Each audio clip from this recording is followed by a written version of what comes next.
Hi, I'm John Newton, aka Snap-on John 100, and you are watching Wilderness Self-Reliance.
Today, I'm out just to practice some of my skills. It's been raining on and off all morning. It still looks like it's going to be having a thunder shower here, maybe sometime during the day, I'm not sure, but as you can see, everything is pretty wet.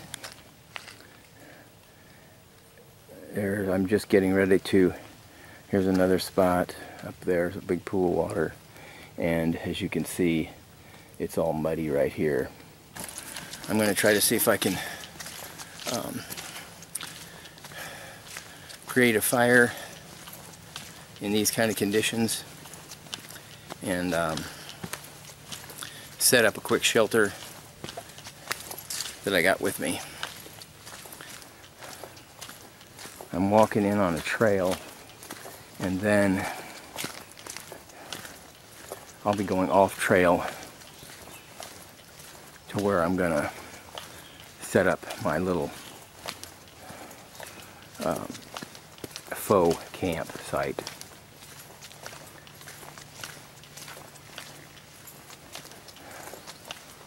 It's still a gorgeous day. The sun does look like it's about ready to try to pop out, but they're still forecasting thunderstorms in about an hour or so.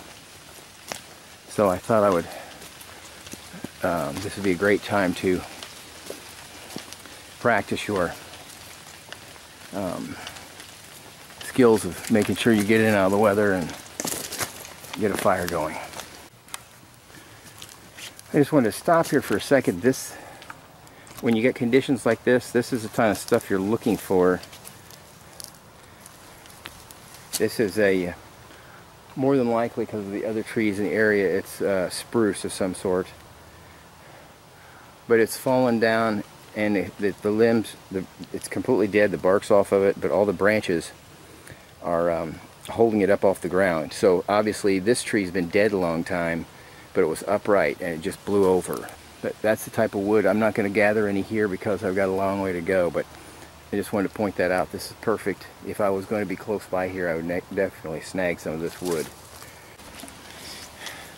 I'm looking for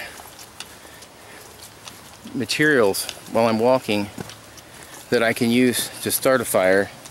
So one of the couple of things I'm looking for that's obvious when it's this wet out, I'm looking for cedar trees, cedar trees for the cedar bark, and I'm also looking for birch for this birch bark. Both of those trees have fantastic bark to get your fire going.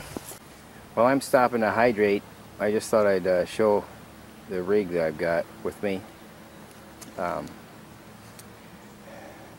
I've got on the right hand side, I've got the canteen shop's canteen system. So it's an Nalgene canteen.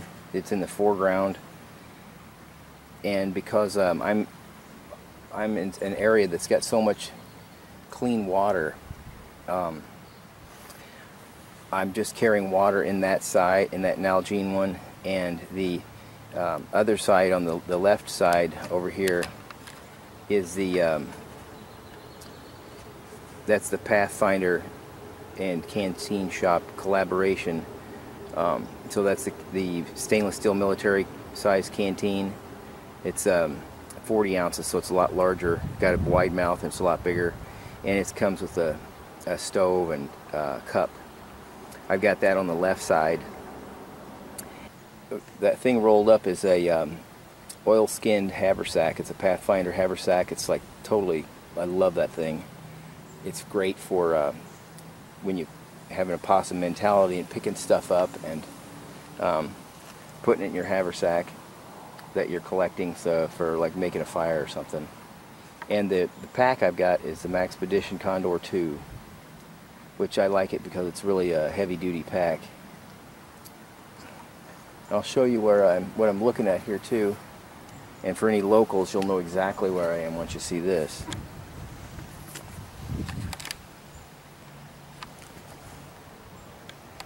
There's a shot downriver. I'm on an old concrete bridge. I'll give you a panoramic view. You can see there's the bridge.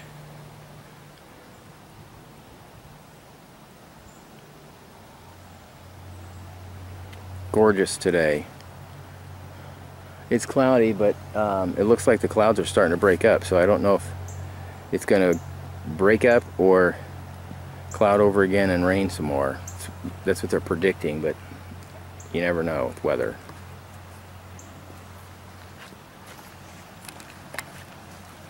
This is a view from upstream. When I first walked up here, a green heron and a belted kingfisher flew away. There's a lot of really cool wildlife here. Here's a cedar tree. This is what I'm looking for. So I'm going to scrape some bark with the back of my knife and put it in my pocket to kind of get it a little more dried out. This over here looks like it might be a little drier. I'm going to be using the knife I'm carrying with me on my side is one I got from the Pathfinder store. It's a Jeff White heavy duty. It's a 3/16 thick blade, hollow ground, or I mean a convex grind, and it's hand forged. Got cherry wood scales. So I'm going to use the back of this knife to scrape.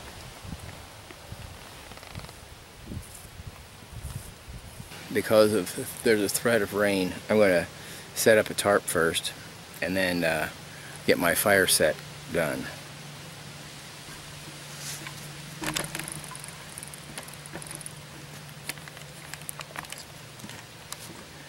There's my stuff. So what I'm going to do is I'm going to rig a tarp from that tree right there over to this one right here. So let me get started with that. I'll bring you a little closer. I'm going to be using orange cordage so you can see better.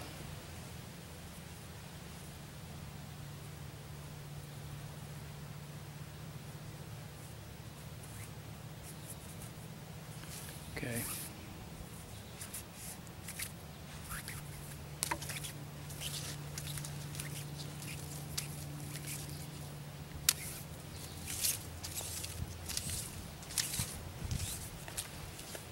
So I've got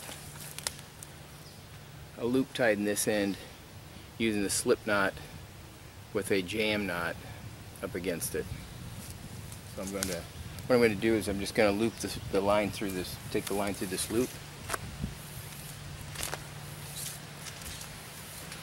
Standard, just a standard way of putting it against the tree quickly and easily. And this one's going to be about chest high because I want to be able to sit comfortably. So I just tighten it up. Now I'm going to run it across here and I'll bring you along.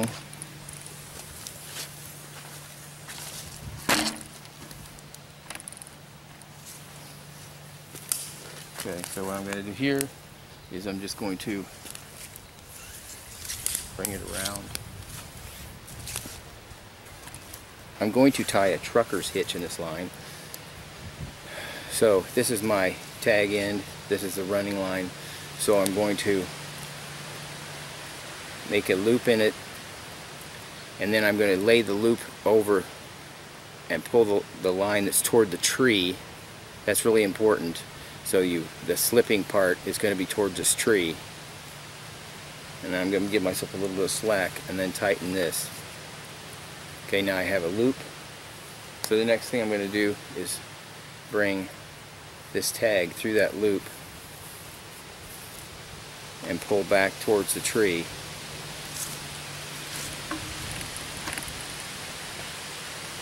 Just like this. Here's the loop, and I can make it as tight as I want pretty much. And then right here, I'm going to pinch it, and then I'm going to pull a half hitch in it and pull back. And it's not quite tight enough. So I'm going to do it again.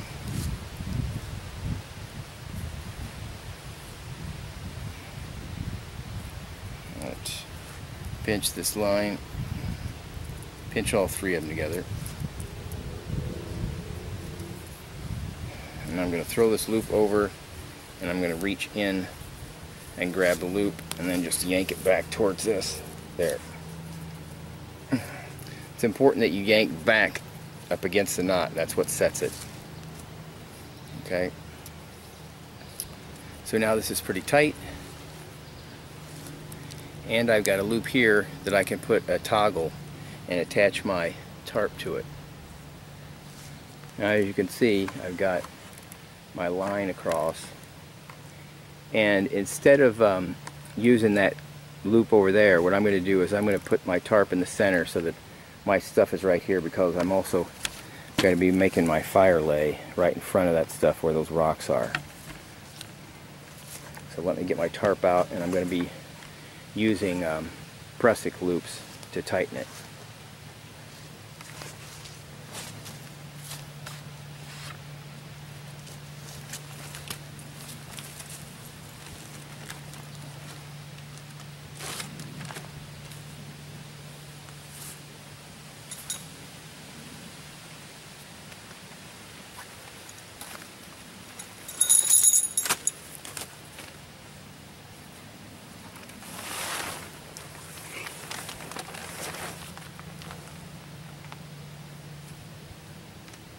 So I'm gonna pull these out.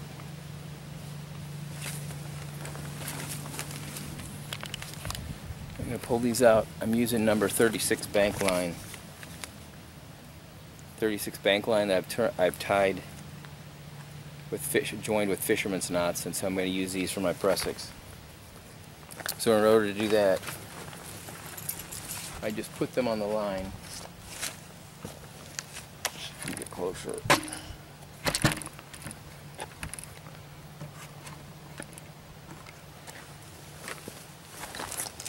I'm going to put them on the line, and I'm just going to take this. I'm going to keep the knotted end on the side, and I'm going to run it through this loop, making sure that I bring the knot through 3 times.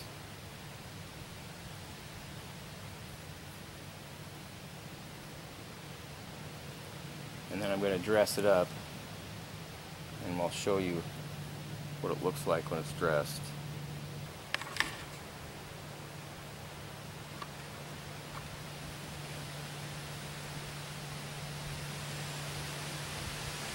Okay. That's what it looks like. And here's the other view. And you squeeze these. What a prusik does, it's designed for climbing and holding your weight climbing up a vertical rope. So I can push it this way along the rope, but if I turn it either this way or this way, it bites in. So I'm going to utilize that with my tarp setup.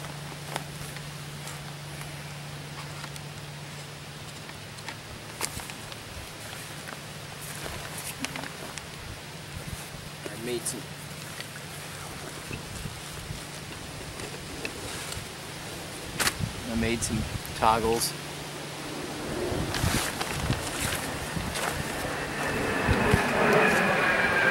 So what I'm going to do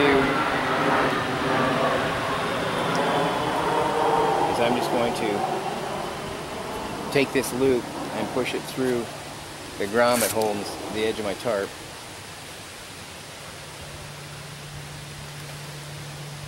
Just like that.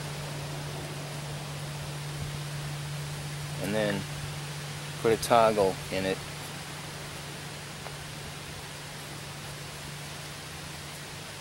And then just pull it tight.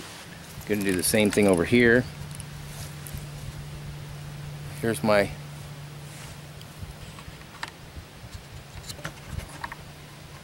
loop of line right here. So I'm going to take it and go through the loop. Alright, making sure I'm going to take this piece through the loop 3 times, making sure I bring the knot through. Just like this. I'm going to bring it closer. And I'm going to bring it through one more time. Push these together, and now I'll have to let it spin.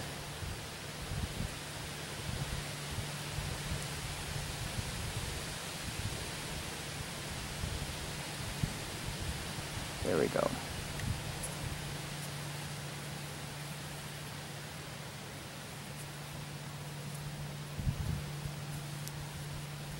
Okay, there's my other one.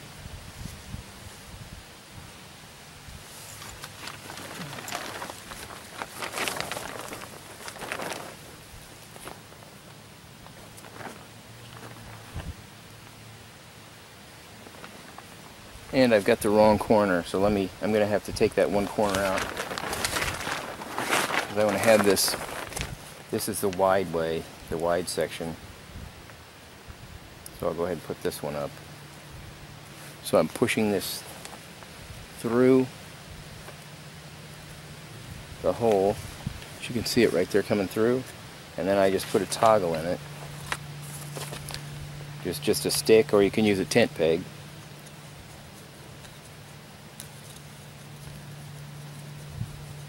That, and then just pull it tight. And when you pull the tarp tight, that pulls on this to makes it tighter. So I'm going to have to remove this one, and I'll redo that other one, and then I'll get back to you. I'm going to guy out the other ends using bungee cords, and I need one more loop for the other corner. This near corner has, as you can see it flop around, it's got a piece of bank line on it. I'm tying another one, so I'll show you how I connect those into a circle. Okay, I take the two ends. I just put knots, stopper knots in them just to keep it from unraveling. So I cross them over, left over right, and then I come up like this, and then I just make an overhand knot around. Yeah, that's around. There you go. It's an overhand knot around this line. And then I bring this tag end up through just like this, and then I tighten it.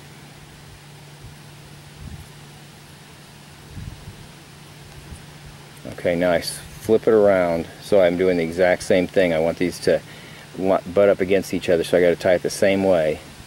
So now I've got my other end, so I just take it and go around the back side like I did before, and then make an overhand loop capturing that line just like this, and then I tighten it.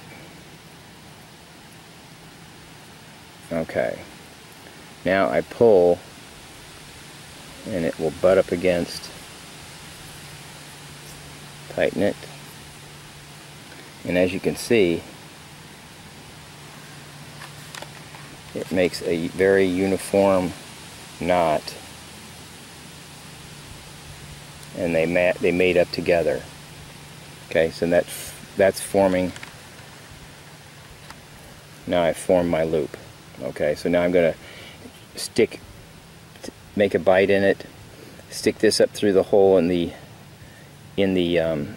tarp, and then I'm just going to take that loop back down through itself like that, and that's how I'm going to attach it to the tarp, and I'm going to put the hook of the bungee cord in there. So here's what it looks like from the front.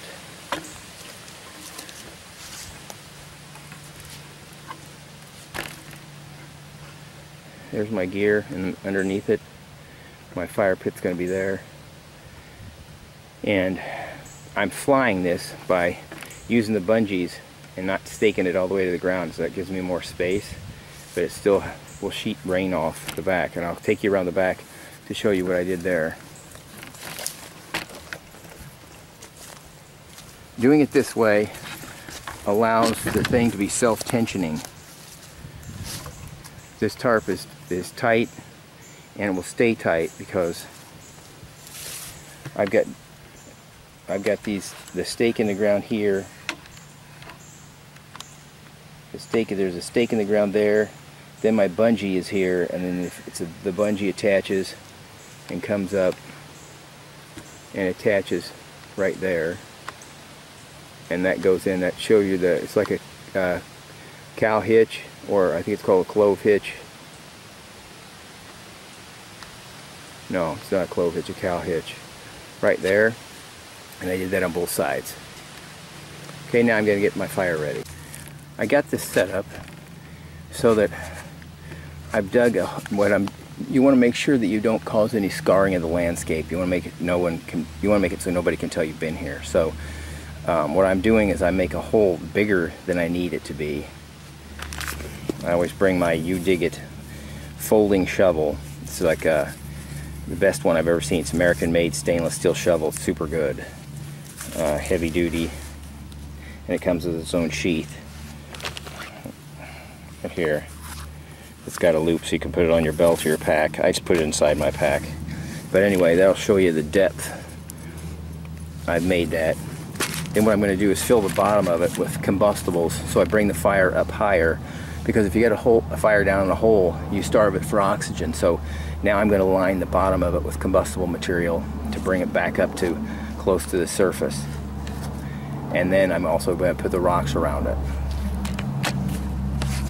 Okay, using my Baco Laplander saw, I cut up a bunch of pine, and it's sort of it's got a lot of water in it, and it's on the verge of getting rotted, but that'll insulate the fire off the cold, wet ground. And then when I'm done with my fire, I can scoop these out because they probably won't be burned hardly at all, and then I can just scatter them really far away from each other so nobody will see that.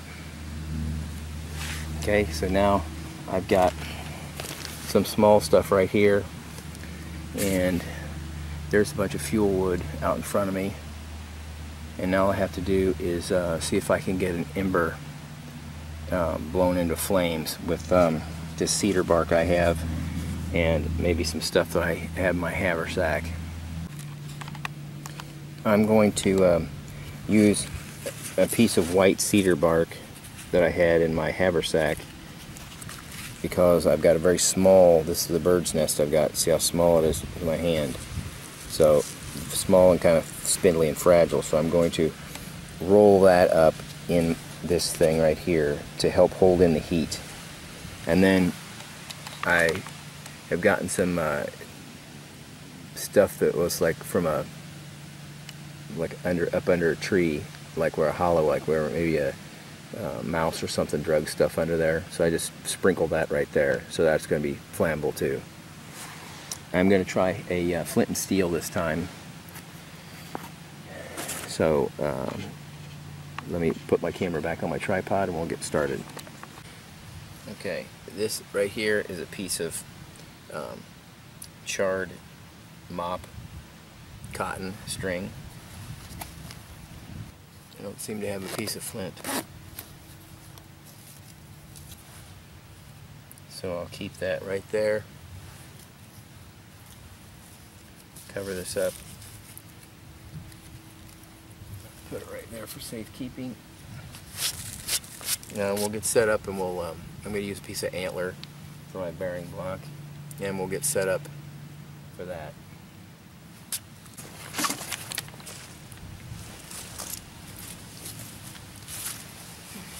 Well, I wanted to make this as hard as possible, I guess. Because it's so muddy and wet, I didn't want to use a bow and drill, but it looks like that's what I'm going to do.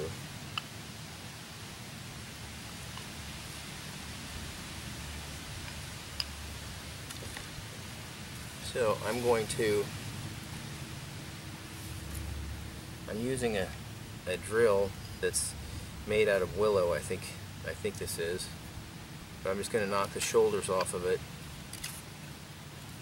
so it doesn't chatter, make a lot of noise in the hole. And I'm also going to rough up the burnt, hardened part.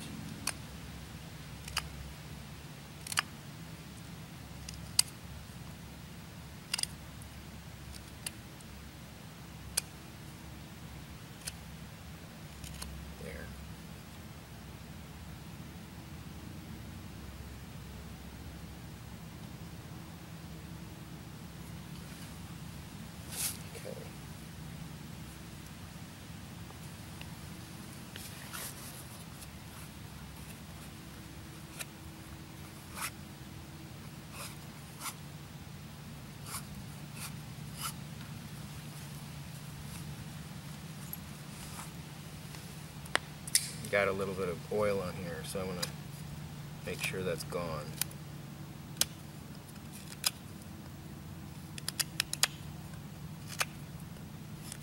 I didn't wipe off that blade good enough.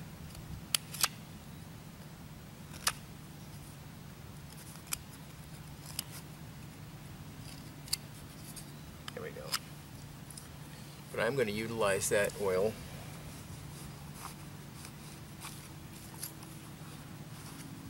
on the other end.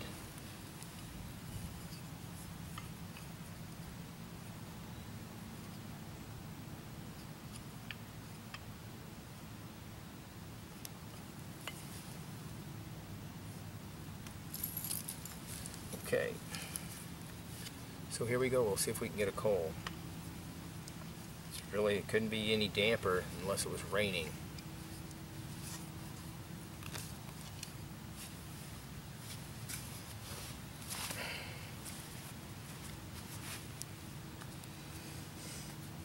And I'm trying to make this difficult, so I'm not going to use my bearing block that I know I could get a coal with. Toot sweet.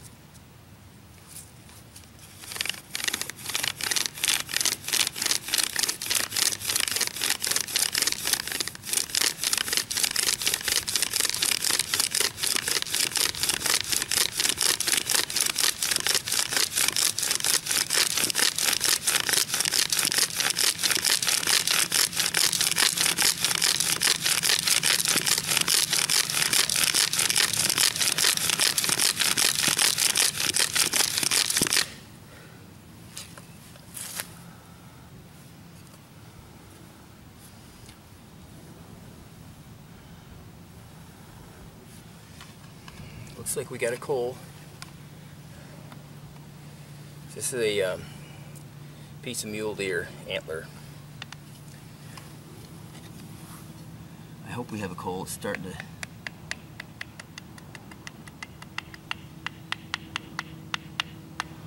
There we go.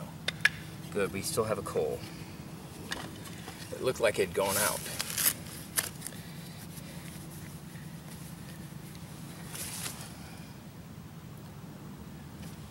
What did I just do? I hit the coal with something and knocked it apart. Maybe with the end of the stick. You gotta be mindful, man.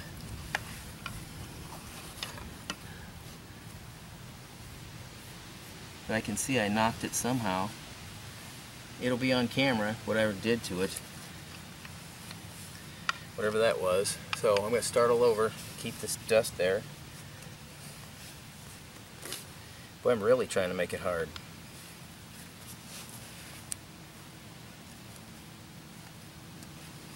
Sure, right straight over it.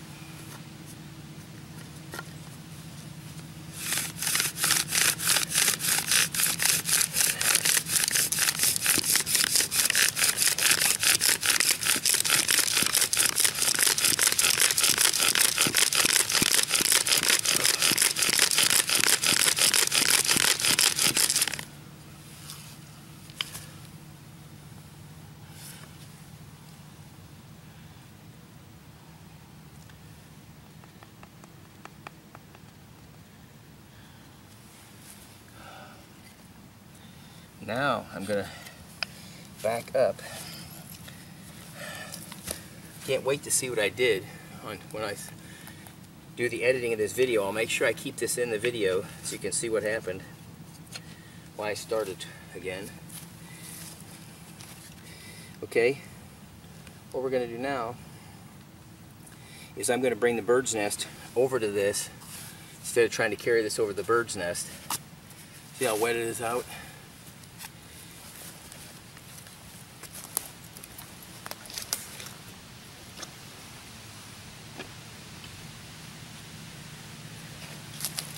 I'm going to reset up the camera.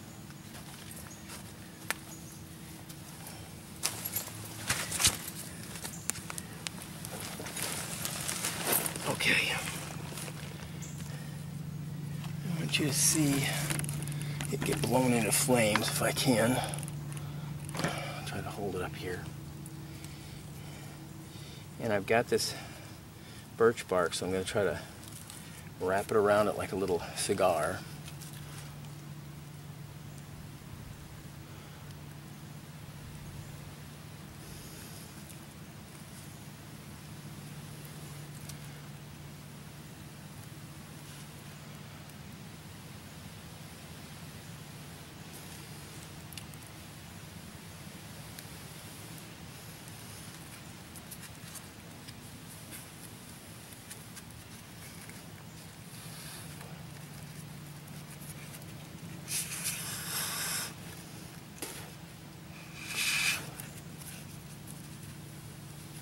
Thought maybe I could blow through the end of it. It's not big enough.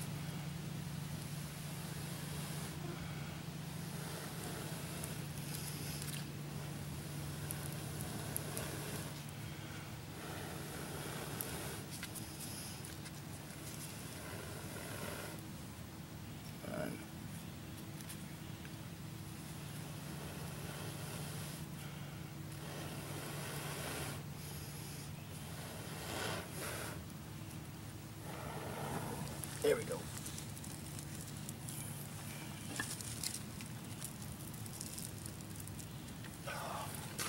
There we go.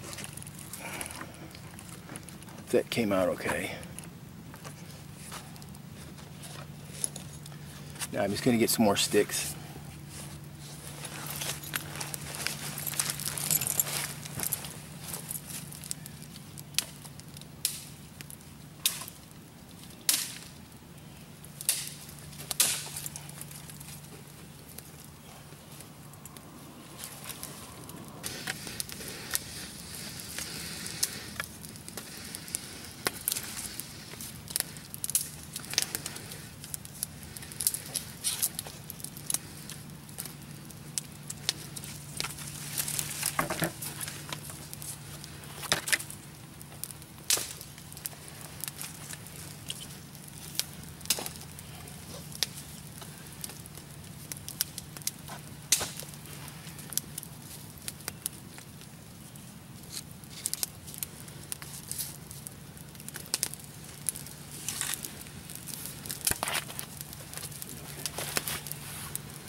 think I'm going to have coffee instead of the tea.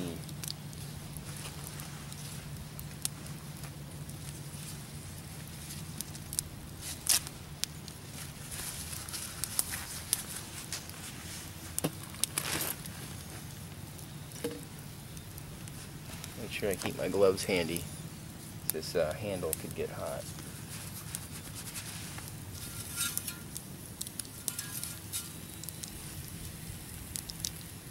Also, you got to watch it when you got your fire like this, because a couple of sticks could collapse, and then the whole, because that's my grill is not being supported by rocks, it's being supported by sticks.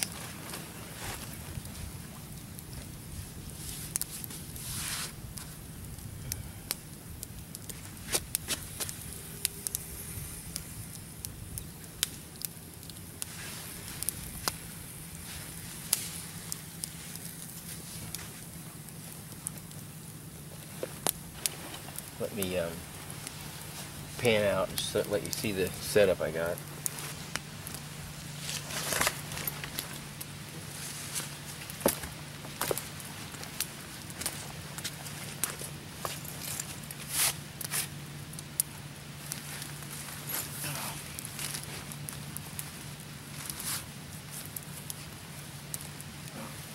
This heat can dry off my pants.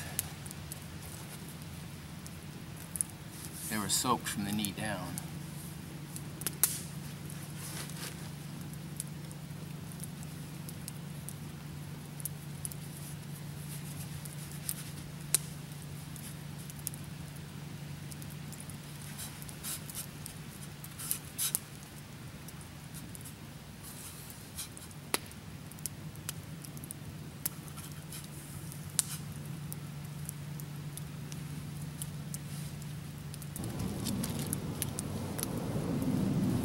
So far, it hasn't rained any. As you can see, I'm completely covered. The fire is almost covered. And the way I've set it up, if it started to rain and I was still building my fire, I could take those stakes out, flip it over, and stake it down in the front, and I would be covering my fire lay. Then once I got it going good enough, I'd flip it back over so I didn't burn my tarp.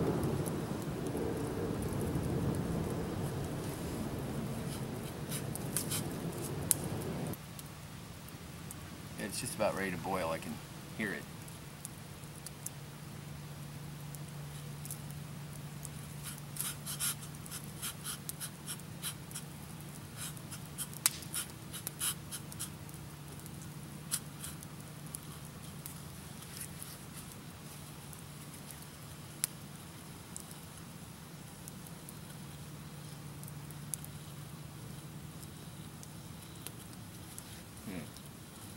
Starting to boil. So I'll get my coffee ready.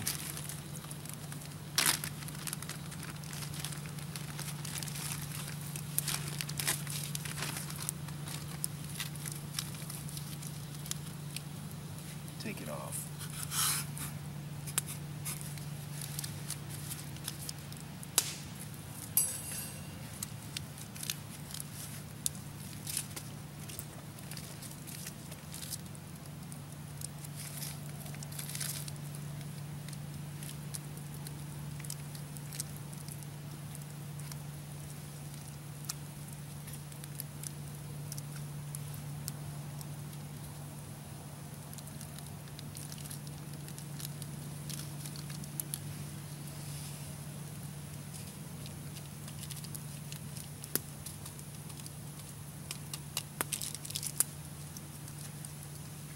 Okay.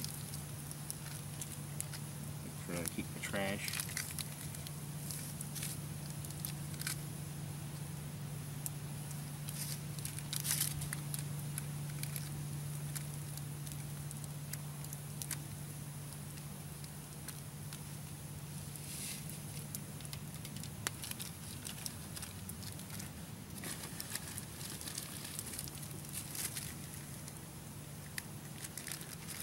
Sweetener in there.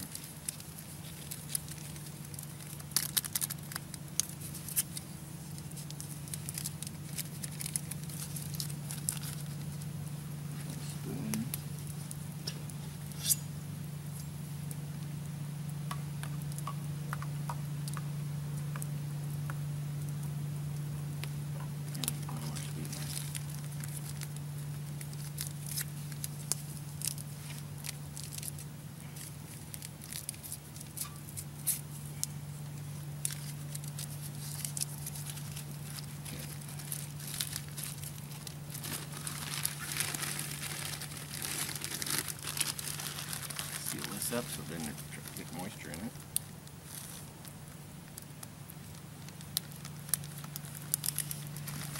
There you go.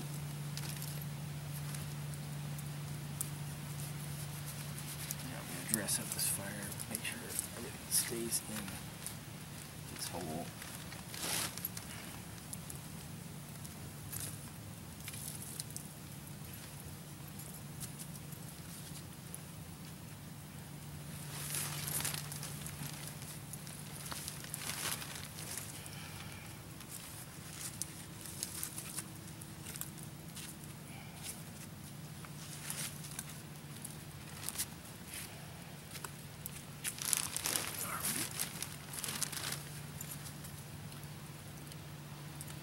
Now, as you can see, the fire's mostly down below the surface, so it's getting kind of starved for oxygen, so to speak. So it's slowing its burn down quite a bit.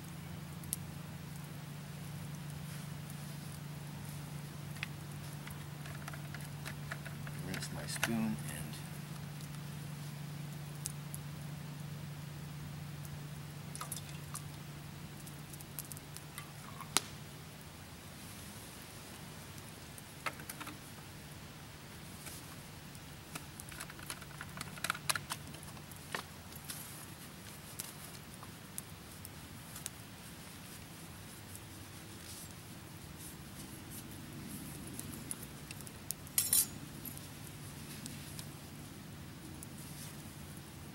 cheers.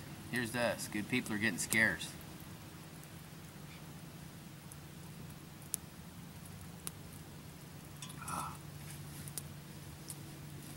Need a little water, a little hot.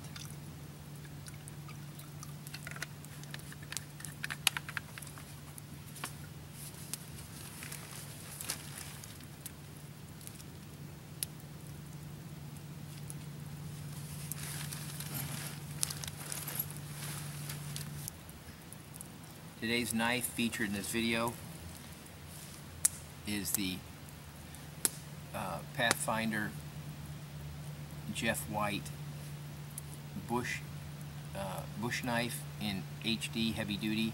It's 3/16 hammer forged, convex edge, cherry scales. Very good knife. It's similar to a French chef knife, so it allows a lot of room for when you're cutting stuff up, so that you aren't smashing your knuckles when you come down with it.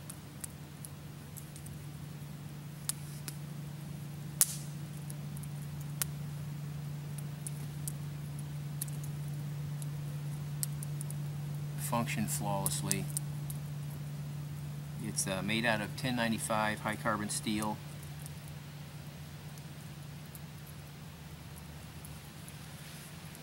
And it comes with a really nice hand-stitched leather sheath. It's not a dangler, but you can order a dangler system from their website if you'd like. Thank you for coming along with me today. I had a fantastic time. I hope you learned something about putting a tarp up, some of the knots, making a fire so that you set it up so that it leave no trace, and also the bow drill.